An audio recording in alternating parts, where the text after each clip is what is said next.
Hello everyone, welcome to my YouTube channel study of India. दोस्तों, आज है 9 फरवरी 2024 और आज के इस वीडियो में 9 फरवरी 2024 से जितने भी इंपॉर्टेंट करंट अफेयर बनते हैं उसको आज हम देखेंगे। साथ ही साथ इससे इंपॉर्टेंट फैक्ट, हिस्ट्री और स्टैटिक जीके को भी देखेंगे। तो चलिए बिना देर किए वीडियो को शुरू करते हैं। वीडियो शुरू करने के पहले अगर आप इस चैनल पर नए हो तो चैनल को जरूर सब्सक्राइब कर लेना ताकि आने वाला हर एक वीडियो का नोटिफिकेशन आपको मिलता रहे। ठीक है,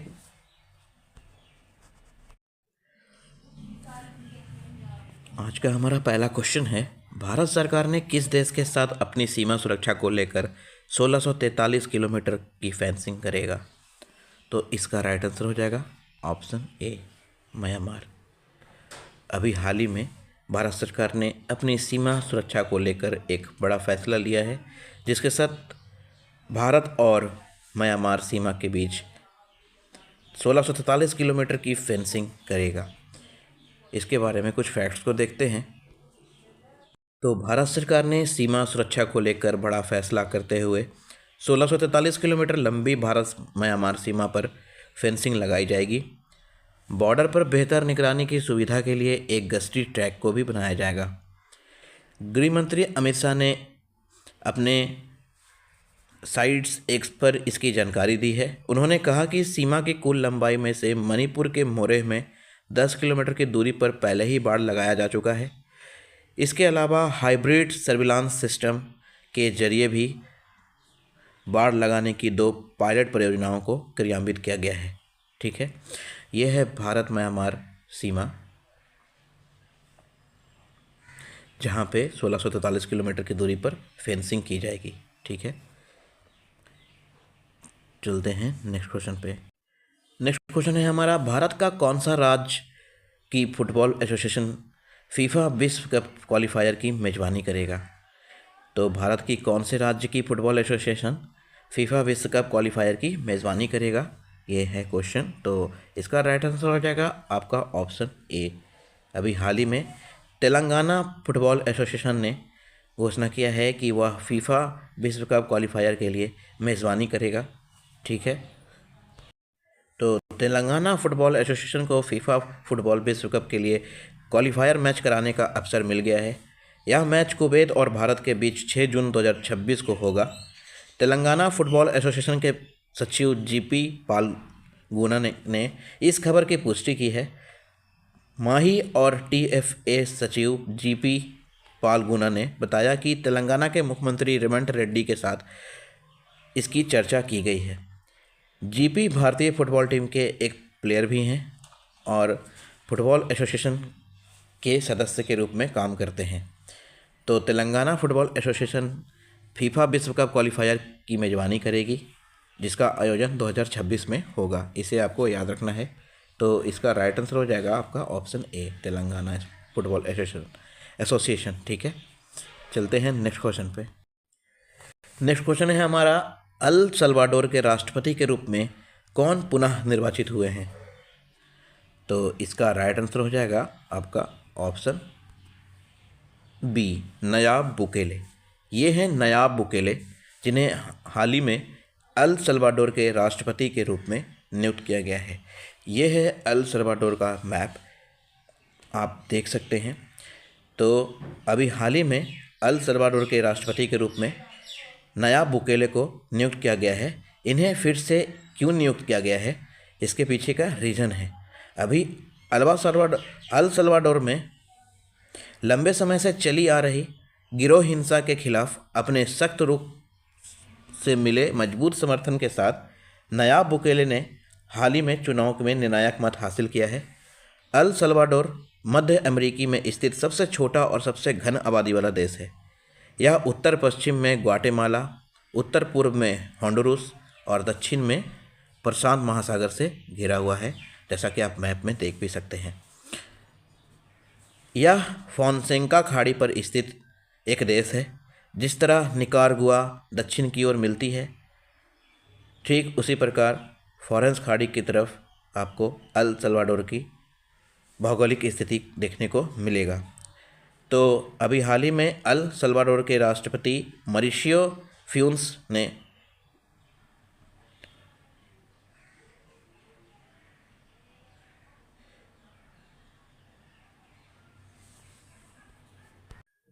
उन्हें फिर से अल सल्वाडोर के राष्ट्रपति के रूप में निर्वाचित होने पर बधाई दी है। इसके साथ ही अल सल्वाडोर की जो मुद्रा है वो है बिटकॉइन। अल सल्वाडोर बिटकॉइन का प्रयोग करता है।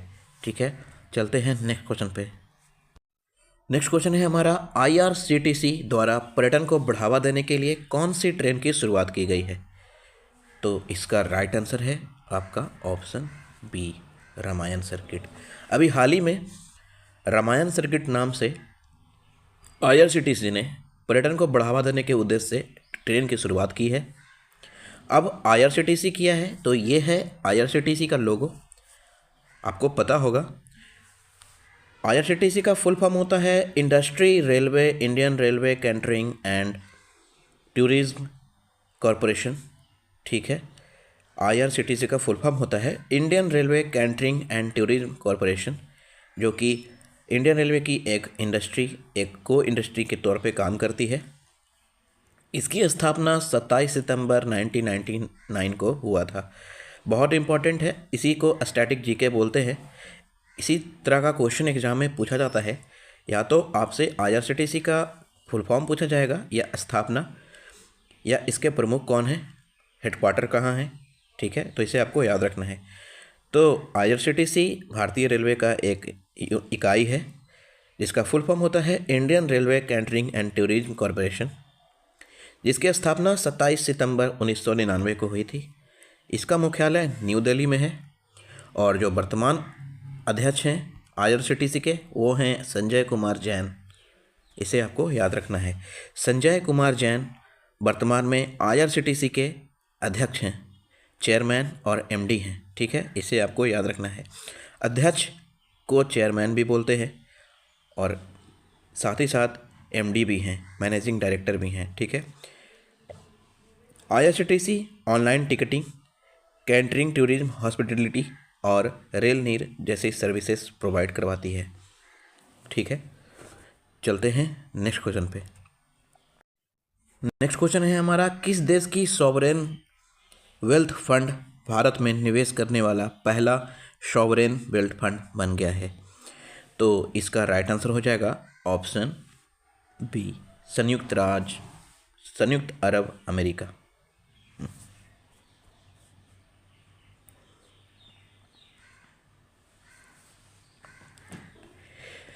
नेक्स्ट क्वेश्चन है हमारा, किस देश की सॉवरेन वेल्थ फंड भारत में निवेश करने वाला पहला सॉवरेन वेल्थ फंड बन गया है? तो इसका राइट आंसर होगा संयुक्त अरब अमीरात, ऑप्शन बी। अभी हाल ही में संयुक्त अरब अमीरात का सबसे बड़ा sovereign wealth fund Abu Dhabi investment authority ने सॉवरेन वेल्थ फंड भारत में निवेश करने की घोषणा किया है, जो कि भारत में निवेश करने वाला पहला सॉवरेन वेल्थ फंड बन जाएगा। ठीक है, इसके बारे में कुछ फैक्ट्स को देखते हैं। तो सबसे पहले जानते हैं सॉवरेन वेल्थ फंड होता क्या है। तो सॉवरेन वेल्थ फंड देशों को स्टॉक मार्केट या अन्य इन्वेस्टमेंट में अतिरिक्त पैसे डालने की अनुमति देता है, जिससे कई देश अपनी जनसंख्या और उनकी अर्थव्यवस्था के लाभ के लिए पैसे बनाने के लिए संप्रभु संपत्ति निधियों का उपयोग करते हैं, जिससे अपने देश में लोक कल्याणकारी काम किया जा सके, क्योंकि यहाँ से फंड अर्जित होता है, जिससे किसी भी देश की सरकार अपने देश की जनता की भलाई के लिए लोक कल्याणी कार्य करने हेतु योजनाएं लागू करती है। तो इससे बढ़ावा देने के लिए अभी हाल ही में संयुक्त अरब अमीरात ने सॉवरेन वेल्थ फंड निवेश करने वाला पहला सॉवरेन वेल्थ फंड बन जाएगा। तो भारत में 4-5 बिलियन डॉलर का निवेश करने की तैयारी संयुक्त अरब अमीरात कर रहा है। यह निवेश Gujarat international finance tech city gift city में स्थापित कर एक नए फंड के माध्यम से किया जाएगा, जो भारतीय प्रधानमंत्री नरेंद्र मोदी के गृह राज्य गुजरात में स्थित टैक्स न्यूट्रल फाइनेंस हब है, जो वित्तीय सेवाओं के लिए गिफ्ट सिटी के नियामक प्राधिकरण के रूप में अभी एडिया यानी अबू धाबी सॉवरेन फंड जो संस्था है वो स्थापित करने के लिए एक सैद्धांतिक मंजूरी भी दे दी है। तो एडिया जो कि संयुक्त अरब अमीरात का सॉवरेन वेल्थ फंड है वो भारत में सॉवरेन वेल्थ फंड को निवेश करेगा। ठीक है, भारत के गिफ्ट सिटी, जो कि गिफ्ट सिटी नियामक प्राधिकरण गुजरात में स्थित है, और किस नाम से है तो Gujarat international finance tech city. ठीक है, इसे आपको याद रखना है, Gujarat finance tech city gift city के रूप में स्थापित भारत का सॉवरेन वेल्थ फंड, और इसी में संयुक्त अरब अमीरात का नियामक प्राधिकरण एडिया इसमें फंड को निवेश करेगा। ठीक है, इसे आपको याद रखना है। चलते हैं नेक्स्ट क्वेश्चन पे। नेक्स्ट क्वेश्चन है हमारा, किस भारतीय कंपनी समूह ने 30 लाख करोड़ का मार्केट कैप पार करने वाला पहला भारतीय कंपनी ग्रुप बन गया है? तो इसका राइट आंसर हो जाएगा ऑप्शन ए, टाटा ग्रुप। अभी हाल ही में टाटा ग्रुप पहला भारतीय कंपनी समूह बन गया है जिसने 30 लाख करोड़ मार्केट कैप को पार कर लिया है। ठीक है, तो टाटा समूह ने संयुक्त बाजार पूंजीकरण में 30 लाख करोड़ का आंकड़ा पार करने वाला पहला भारतीय समूह बन गया है। इसी के साथ टाटा समूह इस आंकड़ा को पार करके एक इतिहास भी रच दिया है। यह महत्वपूर्ण उपलब्धि टाटा के सहयोगी संस्थान जैसे Tata consultancy services TCS, Tata Motors, Tata power और इंडिया होटल्स, जो कि इंडियन होटल्स टाटा ग्रुप का ही एक अन्य ऑर्गेनाइजेशन है, इसके सहित प्रमुख सहायक कंपनियों के मजबूत प्रदर्शन से यह संभव हो पाया है कि भारत का टाटा ग्रुप 30 लाख करोड़ का मार्केट कैप पार करने वाला पहला भारतीय कंपनी समूह बन गया है। ठीक है, इसे आपको याद रखना है, एग्जाम के पॉइंट ऑफ व्यू से काफ़ी इंपॉर्टेंट है। चलते हैं नेक्स्ट क्वेश्चन पे। नेक्स्ट क्वेश्चन है हमारा, अंतर्राष्ट्रीय ऊर्जा एजेंसी के अनुसार भारत किस वर्ष तक दुनिया का सबसे बड़ा तेल मांग वृद्धि चालक बन जाएगा? तो इसका राइट आंसर है ऑप्शन ए, 2030। वर्ष 2030 तक भारत दुनिया का सबसे बड़ा तेल मांग वृद्धि चालक वाला देश बन जाएगा, ऐसा अनुमान अंतर्राष्ट्रीय ऊर्जा एजेंसी ने लगाया है।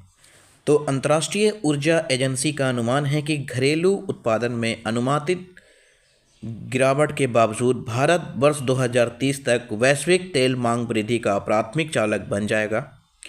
इंडिया एनर्जी वीक 2024 में, जो कि गांधी धाम गुजरात में आयोजन किया गया था, उसमें उजागर किया है कि यह रुझान दुनिया भर में दूसरे सबसे बड़े कच्चे तेल के आयातक के रूप में जाने वाले भारत को अपने उद्भव को दर्शाता है। तो अंतर्राष्ट्रीय ऊर्जा एजेंसी ने वर्ष 2030 तक यह अनुमान लगाया है कि भारत दुनिया का सबसे बड़ा तेल मांग वृद्धि चालक वाला देश बन जाएगा। ठीक है, इसे आपको याद रखना है, एग्जाम के पॉइंट ऑफ व्यू से काफ़ी इंपॉर्टेंट है। तो इसका राइट आंसर होगा आपका ऑप्शन ए, वर्ष 2030 तक भारत दुनिया का सबसे बड़ा तेल मांग वृद्धि वाला देश बन जाएगा। ठीक है, चलते हैं नेक्स्ट क्वेश्चन पे। नेक्स्ट क्वेश्चन है हमारा, किस राज्य में मोबाइल स्वास्थ्य सेवा किलकारी और मोबाइल अकादमी का उद्घाटन किया गया है? ठीक है, तो इसका राइट आंसर होगा ऑप्शन ए, महाराष्ट्र और गुजरात। महाराष्ट्र और गुजरात में संयुक्त रूप से मोबाइल स्वास्थ्य सेवा किलकारी और मोबाइल अकादमी का उद्घाटन किया गया है। ठीक है, तो इसके बारे में कुछ फैक्ट्स को देखते हैं। तो केंद्रीय स्वास्थ्य और परिवार कल्याण राज्य मंत्री SP सिंह बघेल और डॉक्टर भारती प्रवीण पवार ने किलकारी कार्यक्रम और मोबाइल अकादमी का शुभारंभ किया है, जिसका उद्देश्य महाराष्ट्र और गुजरात में सार्वजनिक स्वास्थ्य बुनियादी ढांचे को मजबूत करना है। तो अभी हाल ही में किलकारी ऐप और मोबाइल ऐप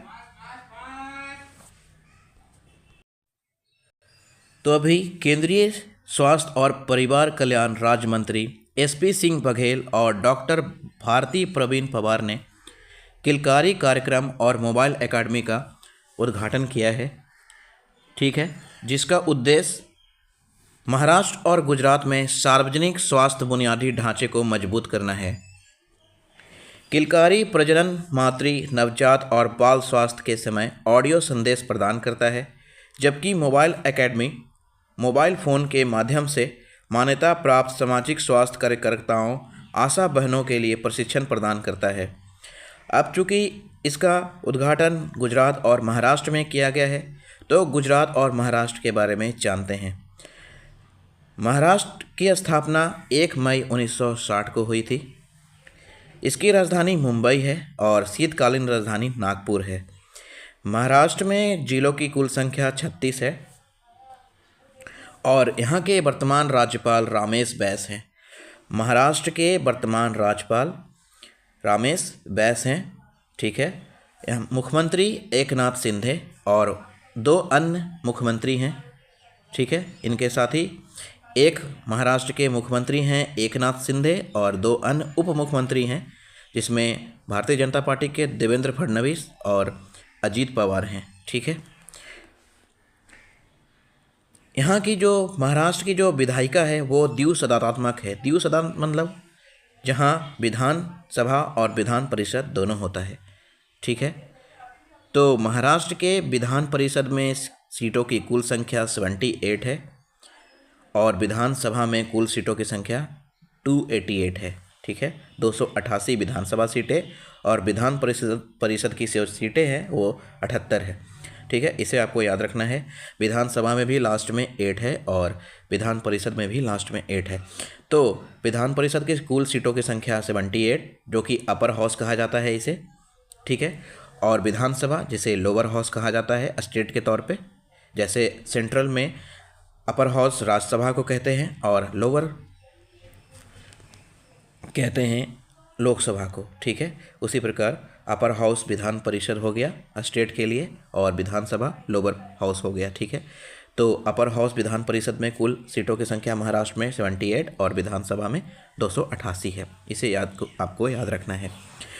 अब ये है महाराष्ट्र के बारे में। अब जाते हैं गुजरात पे प्रकाश डालते हैं गुजरात के बारे में, ठीक है। क्योंकि गुजरात और महाराष्ट्र में ही संयुक्त रूप से किलकारी कार्यक्रम और मोबाइल एकेडमी का शुभारंभ किया गया है, ठीक है। तो गुजरात का गठन भी 1 मई 1960 को हुआ था। गुजरात और महाराष्ट्र का गठन एक साथ 1 मई 1960 को हुआ था। गुजरात की स्थापना महाराष्ट्र से अलग कर एक नई राज्य के रूप में दर्जा दिया गया था और इसकी स्थापना 1 मई 1960 को हुई है। गुजरात की राजधानी गांधीनगर है। गुजरात का सबसे बड़ा शहर है अहमदाबाद, ठीक है, जहाँ गुजरात में जिलों की संख्या 33 है, ठीक है। वर्तमान में गुजरात के राज्यपाल आचार्य देवव्रत हैं और मुख्यमंत्री भारतीय जनता पार्टी के भूपेंद्र भाई पटेल हैं, ठीक है। यहाँ की सदन एक सदन है, यानी विधान परिषद नहीं है, सिर्फ विधानसभा है और विधानसभा की कुल सीटें 182 हैं, ठीक है। यहाँ पे एक ही हाउस है लोअर हाउस, जिसे विधानसभा कहते हैं राज्य के तौर पे, जहाँ सीटों की संख्या 182 है। संसदीय क्षेत्र राज्यसभा की कुल सीटें यहाँ से 11 आती है। लोकसभा की 26 सीटें हैं और उच्च न्यायालय गुजरात उच्च न्यायालय होता है, ठीक है। लोकसभा की गुजरात में 26 सीटें, राज्यसभा की 11 सीटें और विधानसभा की 182 सीटें यहाँ पे हैं। कुल जिलों की संख्या 33 है। इसे आपको याद रखना है। 1 मई 1960 को गुजरात की स्थापना हुआ था। राजधानी गांधीनगर है और सबसे बड़ा शहर है अहमदाबाद, ठीक है। इसे आपको याद रखना है। चलते हैं नेक्स्ट क्वेश्चन पे।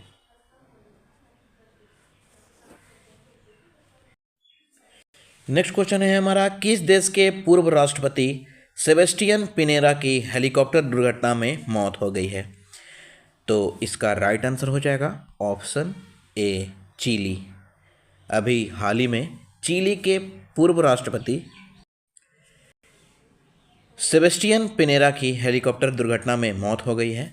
ये हैं सेबेस्टियन पिनेरा, जो कि चिली के पूर्व राष्ट्रपति थे। 6 फरवरी 2024 को देश के दक्षिण में एक हेलीकॉप्टर दुर्घटना में पूर्व राष्ट्रपति सेबेस्टियन पिनेरा की दुखद मौत हो गई है। इसके साथ ही चीनी का राजनीतिक परिदृश्य भी हिल गया है। 74 वर्ष के पिनेरा चिली की राजनीति में एक महान व्यक्ति थे।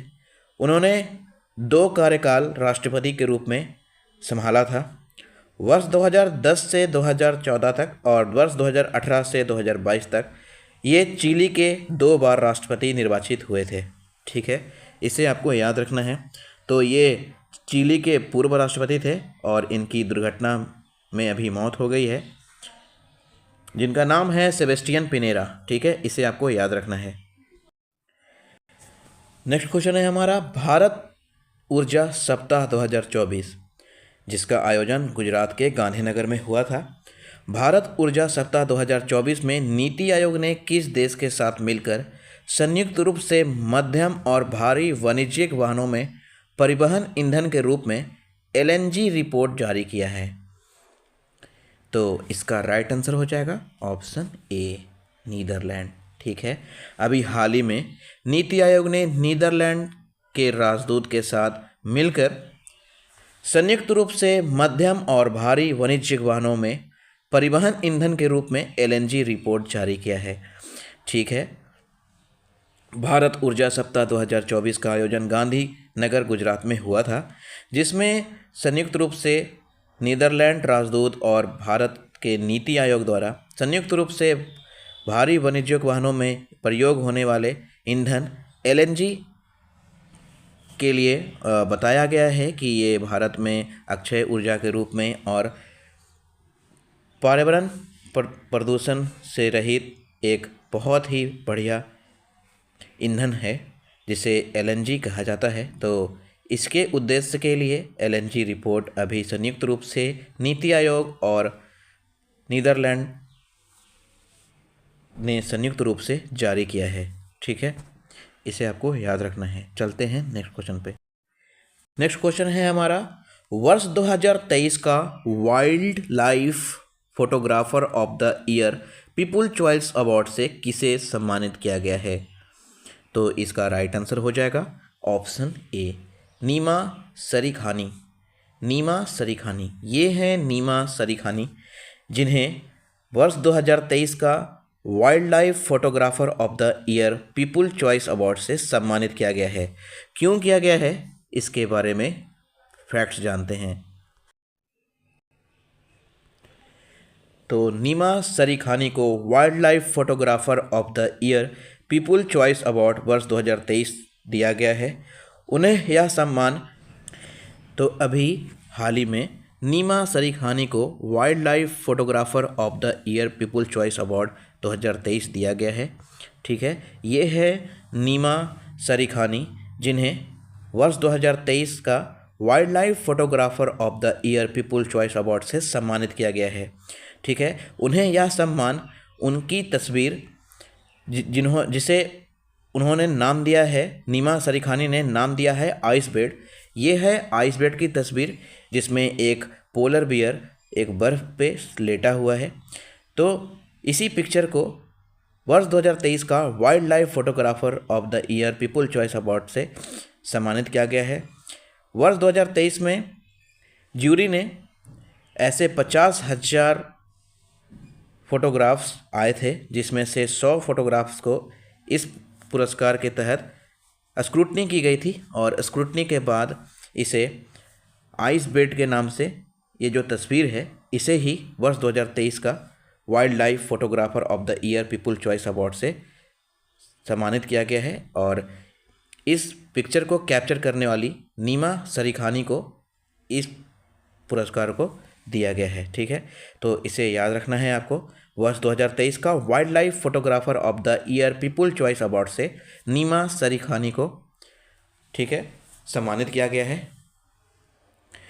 नीमा सरीखानी ने अपनी इस पिक्चर को आइस बेड नाम दिया है। ठीक है, अब चलते हैं कि wild life photographer of the year people choice award किसके द्वारा दिया जाता है। तो हर साल इसका आयोजन नेचुरल हिस्ट्री म्यूजियम द्वारा किया जाता है। तो नेचुरल हिस्ट्री म्यूजियम द्वारा wild life photographer of the year people choice award के लिए फोटोग्राफी प्रतियोगिता का आयोजन किया जाता है। इस वर्ष इसका आयोजन किया गया था और इस आयोजन में 50,000 ऐसे तस्वीरें आई थीं, जिससे स्क्रूटनी के बाद 100 फोटोग्राफ्स को रखा गया था, लिस्टेड किया गया था और उसमें से भी सबसे टॉप क्लास का जो फोटोग्राफ था ये आइस बेड, जिस पे एक पोलर बियर आपको सोया हुआ दिख रहा है। इसे ही वर्ष 2023 के लिए wild life photographer of the year people choice award से सम्मानित किया गया है। ठीक है, इसे आपको याद रखना है।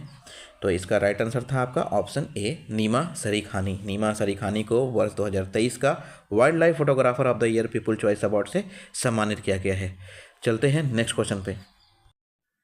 नेक्स्ट क्वेश्चन है हमारा, वर्ल्ड बैंक की logistic performance index LPI report में भारत की रैंकिंग क्या है?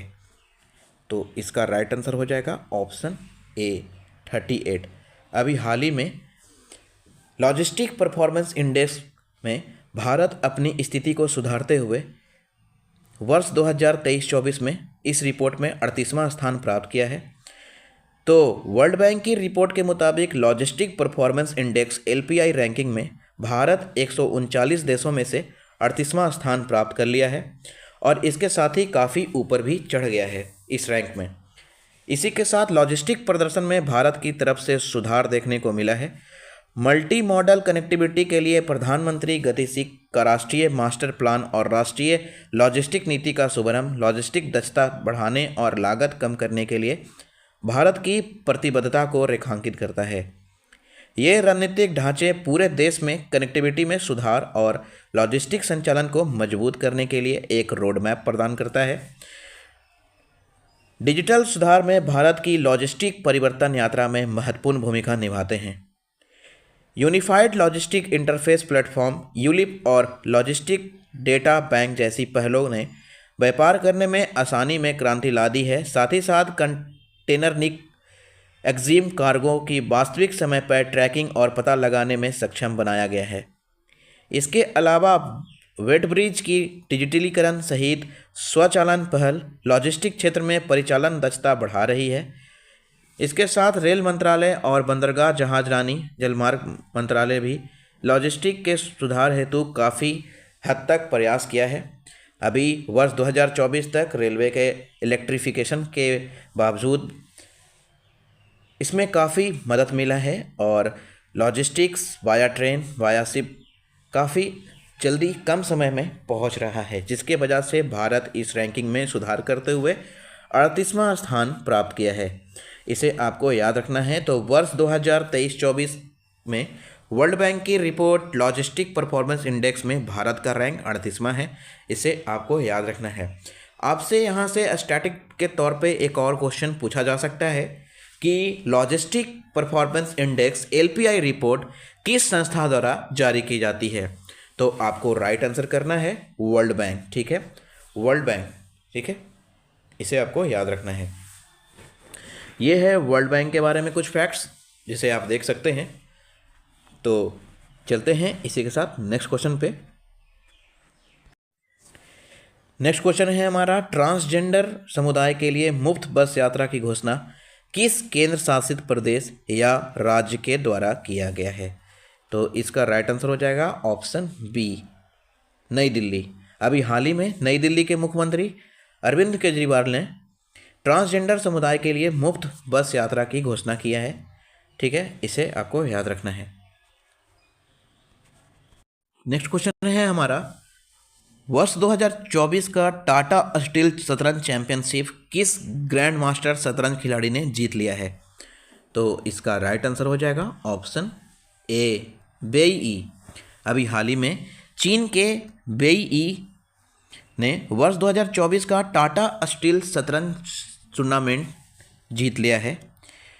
ठीक है, तो वेई वर्ष 2024 का टाटा स्टील शतरंज टूर्नामेंट में अनीस गिरी, डोम्माराजू और नोदिरबेक अब्दुस सतारोव के साथ 4 खिलाड़ियों के टाई ब्रेक में विजयी होकर जीत हासिल की है। ये जो आप ऑप्शन बी, सी और डी देख रहे हैं, अनीस गिरी, गुकेश डोम्माराजू और नोदिरबेक अब्दुस सतारोव, ये इनके साथ खेलने वाले 4 टाई ब्रेकर शतरंज खिलाड़ी थे। जैसे आप कभी घर में खेलते होंगे लूडो, तो लूडो में 4 घर होते हैं, ठीक है। तो लूडो में 4 घर होते हैं, तो 4 लोग इसे खेलते हैं। इसी 4 टाई ब्रेक में ये चारों खिलाड़ी थे और इन 3 को पीछे छोड़ चीन के वेई ई ने वर्ष 2024 का टाटा स्टील शतरंज टूर्नामेंट ग्रैंड मास्टर शतरंज का खिताब जीत लिया है। ठीक है, इसे आपको याद रखना है। बाकी टाई ब्रेक अन्य खिलाड़ी अनीस गिरी, गुकेश डोमाराजू और नोदिरबेक अब्दुल सत्तारोव ये संयुक्त रूप से चारों एक साथ इस टूर्नामेंट में भाग लिए थे और अपने टाई ब्रेकर को पीछे छोड़ चीन के वेई ई ने वर्ष 2024 का टाटा स्टील शतरंज टूर्नामेंट जीत लिया है। ठीक है, इसे आपको याद रखना है। चलते हैं नेक्स्ट क्वेश्चन पे।